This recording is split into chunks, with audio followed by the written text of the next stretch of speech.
이번 주 가장 중요했던 재료는 역시 CPI 발표였겠죠. 아버지께서는 지금까지 굉장히 일관성 있게 3%까지는 물가가 쉽게 내려갈 수 있어도 그 아래로 내려가는 데까지는 시간이 조금 걸릴 거라고 말씀을 하셨는데요. 그 이유로 말씀을 드렸던 게 끈적끈적한 주거비 문제, 그리고 인건비 문제, 그리고 미중 간 패권 싸움으로부터 야기되는 국제 공급망 문제였습니다. 과연 이번 CPI 발표에서 이런 것들이 어떤 모습으로 발표가 됐었는지 중점적으로 살펴볼 예정이고요. 이어서 비트코인 현물 ETF 승인, 대만의 총통 선거, 그리고 이번 주 주요 이슈까지 함께 살펴보도록 할게요.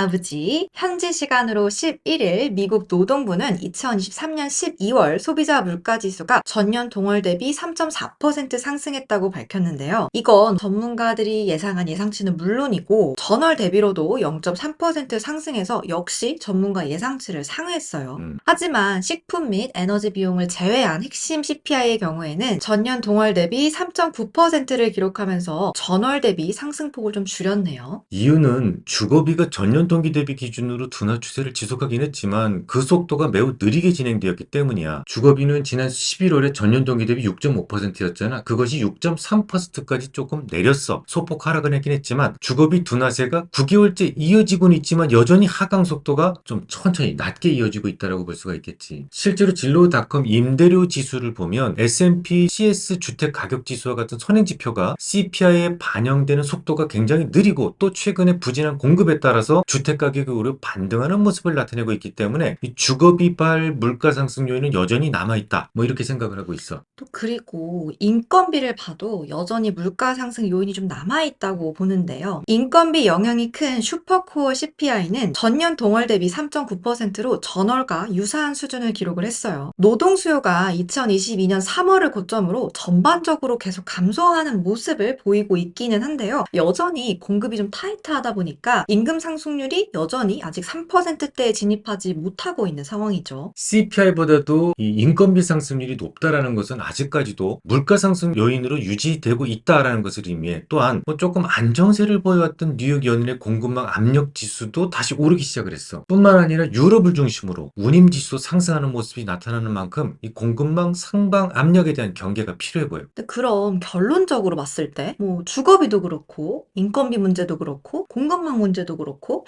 아직 조금 다 물가 상승 요인으로 좀 남아있다고 보는데요. 저번 시간에 우리가 금리나 유쾌에 대해서 얘기를 했었는데, 그거는 좀 아직 역시 어려울 수밖에 없다고 보여지네요. 6번이라고 하는 거 숫자는 그렇지. 그런데 요번에 CPI 물가의 절반을 올린 주범이 주거비거든. 이 주거비는 어차피 금리를 올린다고 해서 움직이는 요소는 아니기 때문에 이를 제외한다면 물가는 어느 정도 통지 수준에 이제 진입했다라고 볼 수가 있겠어. 또 시장은 그런 점을 알고 있겠지. 뭐 그래서 금리 인하에 대한 기대치는 오히려 상승했다고. 실제로 CPI가 발표되던 날 연준의 생각이 가장 잘 반영되는 2년물 국채 수익률이 12베이스 포인트나 하락을 했고 또 그 다음 날 그러니까 주말에도 12베이스 포인트 정도가 하락을 했기 때문에 단 이틀 동안에 거의 금리 인하폭의 25베이스 포인트가 움직였기 때문에 이번 CPI 발표 이후 3월 금리 인하 가능성은 한층 높아졌다 이렇게 볼 수가 있는 거지. 그러면은 그건 또 증시에 좀 더 긍정적인 소식으로 작용할 수가 있겠네요. 그렇지. 다음으로 두 번째로 뽑은 이슈는 비트코인 현물 ETF에 관한 뉴스인데요. 1월 10일이었죠. 미국 증선이가 11개 비트코인의 현물 ETF를 승인을 했어요. 뭐 첫날 거래 대금이 46억 6천만 달러 정도 됐기 때문에 일단 뭐 흥행에는 성공했다라고 볼 수가 있겠어. 운용사들은 시장 점유율을 높이기 위해서 초기에는 수수료가 거의 0% 수준까지 책정하면서 모객에 나섰다고 해. 근데 기존에도 비트코인 ETF가 있기는 했잖아요. 선물 ETF지. 그러면은 이번에 나왔던 그 현물 ETF랑 선물이랑은 무슨 차이가 있는 걸까요? 그 선물 ETF의 종목명이 BITO, 비토였지? 선물과 현물의 가장 큰 차이는 롤오버에 있다고. 현물은 롤오버가 없고 선물은 롤오버가 있지.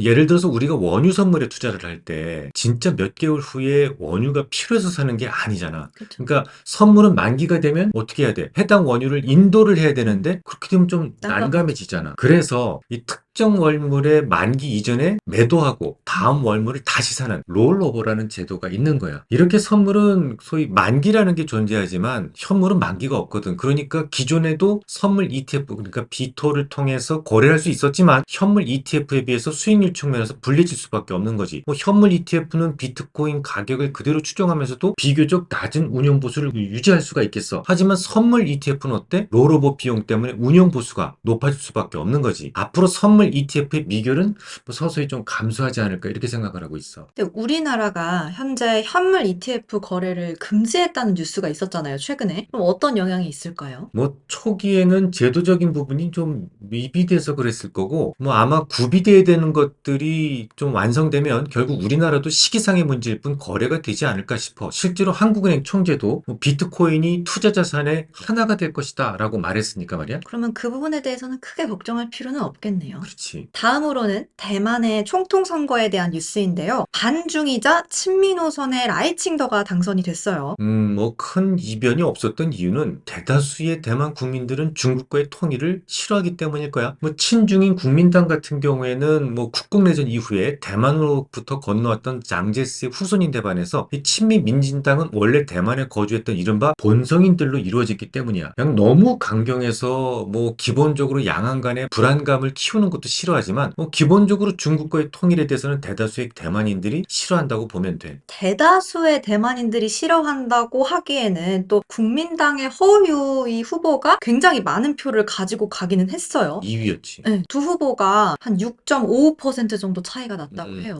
허우유 후보가 친중 후보이긴 하는데 사실 중도 성향을 가지고 있는 후보이기 때문에 그래. 아무튼 중국은 계속해서 선거 결과에 대해서 무력 사용 가능성을 넌지시 흘리고 있지. 맞아요. 그러다 보니까 다시 중국의 대만 침공 시나리오가 막 나오고 있는 상황이에요. 이 중국이 대만을 침공할 경우에 세계 GDP가 10조 달러나 감소하는 이 엄청난 경제적 충격이 발생할 수 있다는 미국의 민간 연구기관의 추산이 나왔어요. 10조 달러면 우리나라 돈으로 1경 3천조 원이에요. 엄청난 돈이죠. 더 놀라운 건 중국과 대만의 전쟁이 시작이 되면 한국의 GDP도 20% 넘게 감소하면서 전쟁의 당사국인 대만에 이어서 두 번째로 경제 피해가 규모가 클 거라고 전망이 됐다는 거죠. 그러니까 그게 2020년 코로나19 확산 때 또 2009년도 글로벌 금융위기 때 그때 세계 경제 GDP가 한 5.9% 감소됐었거든. 그거보다도 훨씬 더 큰 충격이 있을 수 있다는 거지. 블룸버그는 특히 한국, 일본 등 동아시아 국가들에게 가장 큰 충격을 미칠 것이다라면서 한국 GDP가 무려 23.3%나 감소할 것이다 라고 추산을 했거든. 이게 당사국인 대만이 마이너스 한 40% 정도에 이어서 한국이 입는 경제적 타격이 두 번째로 클 수 있다는 그런 그러니까. 경고잖아요.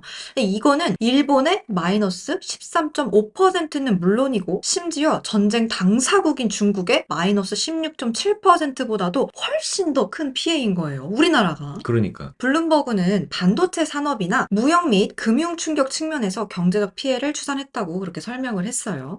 모두 두 개의 시나리오로 전망하긴 했는데 이 전쟁 없이 중국이 대만 봉쇄에 나서는 시나리오에서는 이 경제 피해 규모가 전쟁 시나리오에 비해서는 훨씬 더 적을 것이다 라고 추산되기는 했어. 블룸버그는 봉쇄 상황에서 GDP 감소 규모가 대만이 12.2%, 중국이 8.9%, 미국이 3.3% 수준일 것이다 라고 추산을 했고 세계 경제 GDP의 피해 규모는 약 5% 정도 될 것이다 라고 판단을 했어. 대략 전쟁보다는 한 절반 정도 피해가 될 것이다 라고 예상한 것 같아. 그지? 근데 중국에서 이 선거 이후에 대만에 대한 압박을 강화할 거라는 어떤 뉴스나 그런 얘기들이 굉장히 많이 나오고 있는 상황인데 정말 전쟁이 나게 될지가 좀 걱정도 되고 궁금하네요.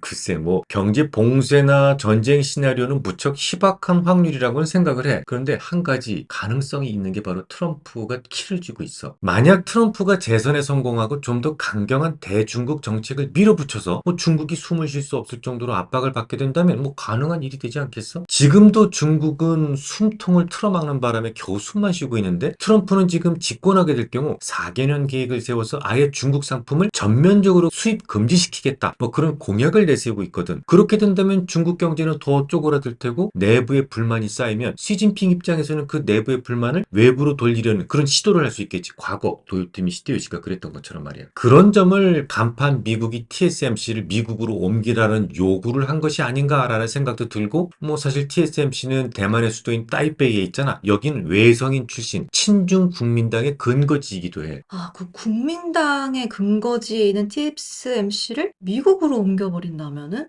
또 어떻게 보면 또 큰 그림을 그리고 있는 걸 수도 있겠네요. 그렇지. 그러면 바로 이어서 이번 주 주요 이슈로 한번 가볼게요. 우선 주요 금융사는 물론이고 마이크로소프트, 테슬라, 애플 등 미국 빅테크 기업이 실적 발표를 곧 앞두고 있죠. 또 16일에는 모건 스탠리 그리고 골드만삭스 등이 2023년 4분기에 실적을 공개할 예정이고요. 삼성전자와 SK하이닉스의 경쟁자이면서 세계 파운드리 업체 1위의 대만의 TSMC는 18일 실적 발표를 할 예정입니다.